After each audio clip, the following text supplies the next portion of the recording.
کوکمون دو سول ره هست. سیم اول برابر با سی انگلیسی در تیونر کوک شده.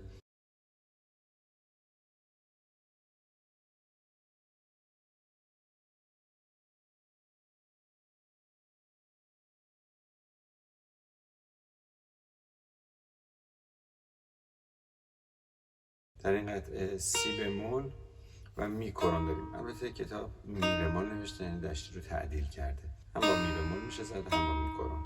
و در اینجا با می کرون اجرا میکنیم. بم دو دو سی لا تا راست راست راست، بم دو دو سی لا لا دو سی لا لا دو سی لا، سی سول لا میاد انگشت اول، سی لا انگشت سوم لا سول چپ راست، فا فا فا لا لا، بم دو دو سی لا تا راست راست راست، تکرار میشه دو دو سی لا لا دو دو سی لا لا دو دو سی لا، سی لا سول لا سی لا.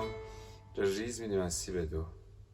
لا انگشت اول من، حالا لا انگشت سوم لا سول فا فا فا لا لا، سول انگشت اول، سی سول چپ راست، سول سی لا سول سول راست چپ راست راست راست، سول سی لا سول سول تکرار شد. دوم میاد رو فا فاست، فا می ره، این رو میتونیم بمولم بزنیم. سول سکوت فا فا فام فا، اینجا فا یه لحظه بکار میشه. سول می کرون ره، دوباره از سول تکرار میشه. سول سول سی لا سول سول، سول سی لا سول سول، فاست فا می ره سول، فا فا فا سول می ره. گل پامچال گل پامچال، بیرون بیا بیرون بیا، فصل بهاره، عزیز موقع کاره.